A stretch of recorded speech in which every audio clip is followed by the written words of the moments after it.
سب کا قبول ہو گیا، کسی کا رد نہیں۔ دوسرا فرشتہ فرماتا کسی کا رد نہیں۔ وجہ تو وجہ بتائی گئی کہ وہ بندہ جو حج کرنے کے لیے نہیں آیا، رب نے اس کے صدقے میں جو حج کرنے کے لیے نہیں آیا، رب نے اس کے صدقے میں 2 لاکھ حاجیوں کا حج قبول فرما لیا۔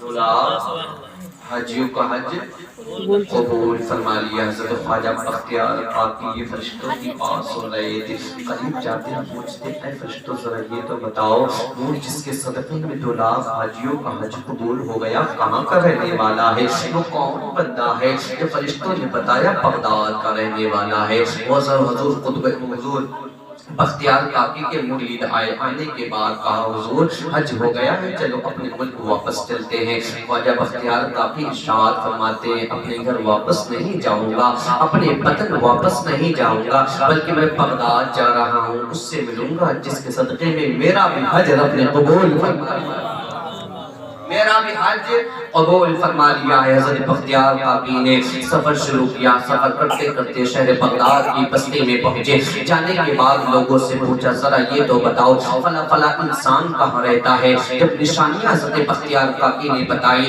تو لوگ کہنے لگے وہ تو بڑا بدبخت ہے، وہ بہت بدبخت ہے، اسے حج جانے کا موقع ملا لیکن ارادہ ترک کر دیا، وہ بڑا نالائق ہے، وہ جانا مدینے جانے کا موقع ملا لیکن ارادہ اس نے تبدیل کر دیا ہے۔ حضرت بختیار کاکی ارشاد فرماتے ہیں اسے مجرم نہ کہو، اسے بدبخت نہ کہو، بلکہ وہ یہ ہے کہ رب کائنات نے جس بندے کو پسند فرما لیا ہے، جسے تم برا کہہ رہے ہو، اسے عرش والے بھی پسند کر رہے ہیں، عرش والے بھی اسے بدبخت نہ کہو۔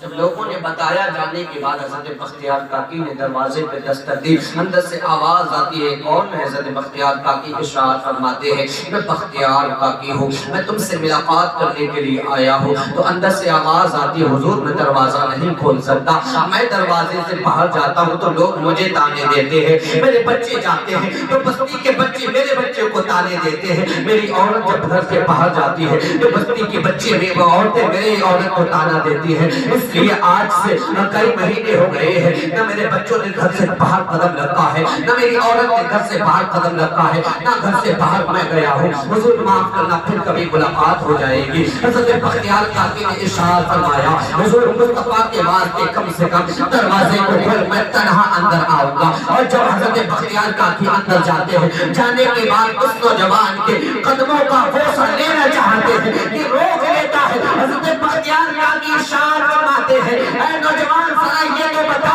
وہ کون سا نیک کام ہے جو کر کے تو اپنے گھر میں بیٹھا ہے لیکن نیک کام کر کے تو نے دروازے کو بند کر لیا ہے، رب کائنات نے 2 لاکھ حاجیوں کا حج تیری وجہ سے قبول فرما لیا ہے، تیری وجہ سے مقبولیت کا جامع پہنا دیا ہے۔ وہ کون سی نیکی ہے؟ تو اس نے بتایا تھا حضور میں بھی مدینے کے جانے کا ارادہ رکھتا تھا، میں بھی حج جانے کا سامان سفر باندھ لیا تھا لیکن حضور ایسا ہوا۔ حضرت بختیار کاکی نے سلام کیا، واپس ہوئے، واپس ہونے کے بعد اس کا دل ہچکولے مار رہا تھا، ارے ایسے کیسے ہو سکتا ہے؟ یہ چھوٹی سی نیکی میں 2 لاکھ حاجیوں کا حج قبول کیسے ہو سکتا ہے؟ میری چھوٹی سی نیکی رب کی بارگاہ میں اتنی مقبول کیسے ہو سکتی ہے؟ آخرکار اس کا دل ہچکولے مار رہا تھا، اس کی سوچ سمجھ سے بات باہر تھی۔ جب یہ شام کو سویا ہے اور جیسے ہی بستر پہ لیٹا ہے اس کی آنکھ ماتھے والی بند ہوئی ہے لیکن دل والی آنکھ کھل گئی، اور جب دل والی آنکھ کھلی ہے،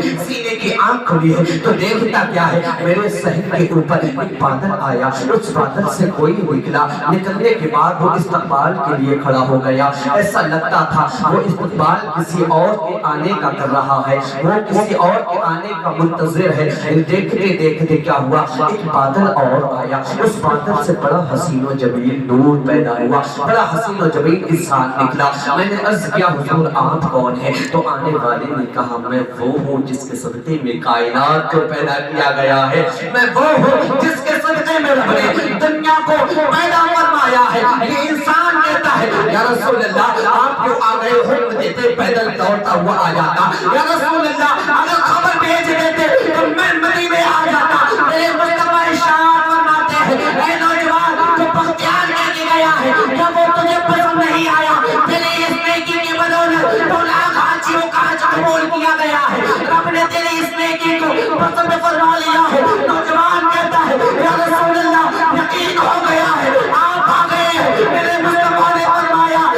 صرف بدلہ نہیں ہے، یا رسول اللہ پہ بدلہ تو کیا ہوگا؟ تو میرے مصطفیٰ فرماتے ہیں یہ تو دنیا میں بدلہ دیا گیا ہے، آنے کے بروز قیامت ہوگا، تیرا اپنا بازو ہوگا، تیرا اپنا وجود ہوگا، مصطفیٰ تیرا ہاتھ پکڑ کے جب جب جنت میں تجھے داخل نہیں کر دے گا، یہ دنیا کا بدلہ دے رہا ہے، بروز قیامت مصطفیٰ ایسا بدلہ دے گا تمام امتیں دیکھتی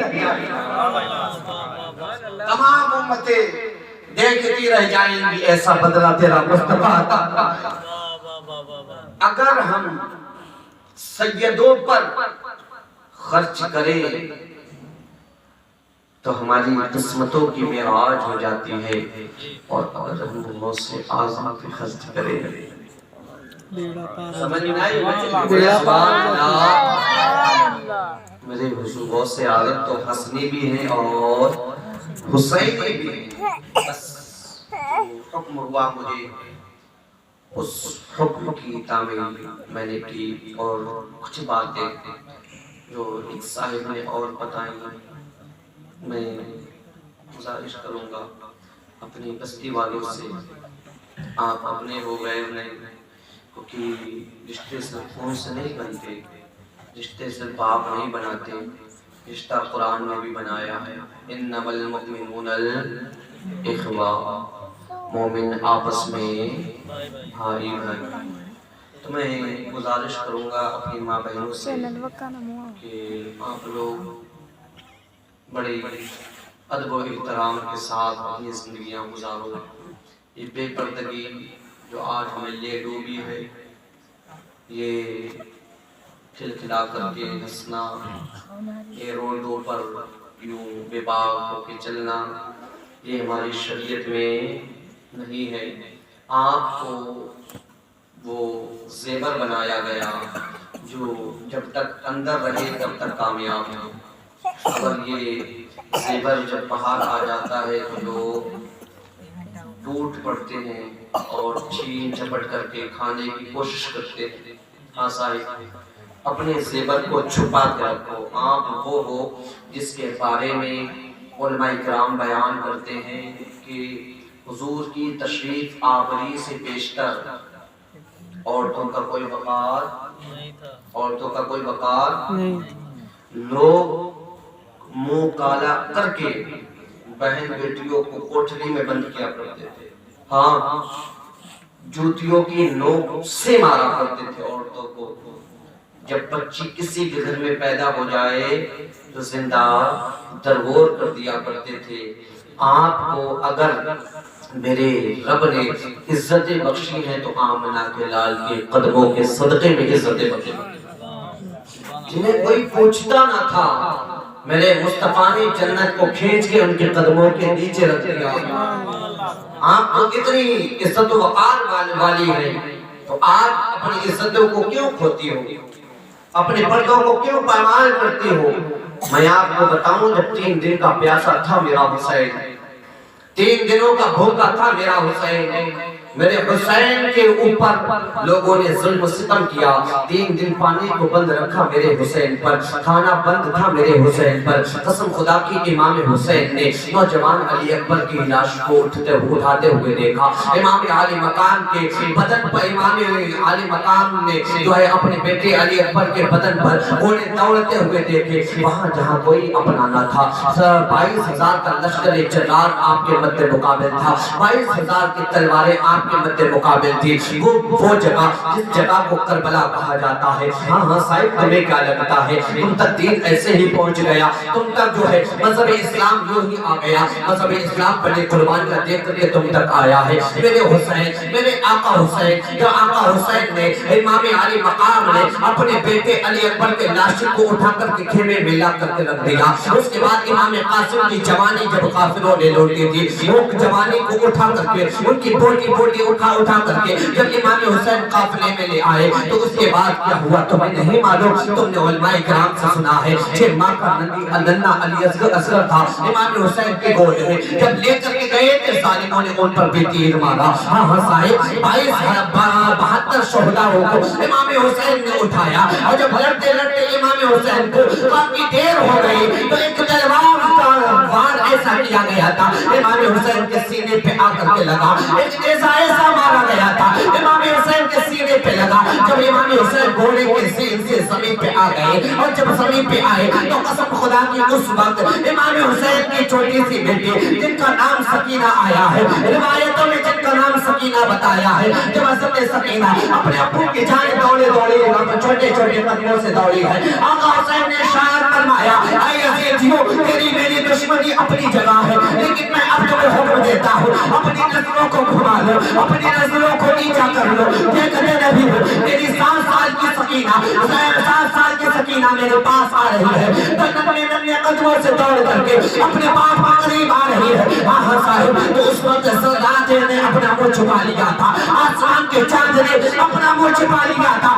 یزیدی کہتے ہیں قسم خدا کی ہم نے اس 7 سال کی بچی کا پردہ دیکھا تھا، پردہ اتنا لاجواب تھا، بھائی کی لاش کو خیمے میں آتے ہوئے دیکھا سکینہ نے، چچا کی لاش کو خیمے میں آتے ہوئے دیکھا سکینہ نے، اپنے بھائی کی لاشوں کو خیمے میں آتے ہوئے دیکھا سکینہ نے، پھر 72 زخم ابو کے بدن پہ دیکھے ہیں، 80 زخم جو ہے نیزے کے اپنے باپ کے بدن پہ دیکھے ہیں۔ لیکن جب سکینہ دوڑی میدان کربلا میں آ رہی ہے تو سکینہ کے پردے کا عالم یہ ہے، یزیدیوں کا کہنا یہ کہ قسم خدا کی ہم سکینہ کا چہرہ تو چہرہ ہے، ہم سکینہ کا ایک ناخن بھی نہیں۔ ہاں صاحب اتنے قربانیاں دینے کے بعد جب ان کے خاندان والوں نے 7 سال کی سکینہ نے جب ایسا پردہ کیا تو بتاؤ کہ پردہ ہم پہ لازم نہیں؟ ہماری ماں بہنوں پہ پردہ نہیں؟ پردہ کیا کرو اور اپنی زبانوں کو تھوڑا سا کم چلایا کرو۔ وجہ یہ نہیں کہ آپ کی زبانیں کہاں چلتی ہیں، مجھے اس سے مطلب نہیں، میں فقط اتنا کہنا چاہتا ہوں جو اس زبان سے نکلتا ہے وہ یہاں کا فرشتہ بھی لکھتا ہے اور یہاں کا فرشتہ لکھتا ہے۔ کم بولنے میں بھلائی ہے، جب تم کم بولو گی تمہاری اولادیں بھی کم بولیں گی، اور کم بولنے والے کو سماج میں عزت ملتی ہے، زیادہ بولنے والے کو نہیں۔ اللہ رب العزت ہمیں تمہیں ہمارے خیر کی توفیق عطا فرمائے، اپنے محبوب سے پکی سچی محبت و الفت و عقیدہ رکھنے کی توفیق عطا فرمائے۔ وآخر دعوانا الحمدللہ رب العالمین، کرنے کا بٹ کلیجی لا الہ الا اللہ محمد رسول اللہ صلی اللہ علیہ وسلم۔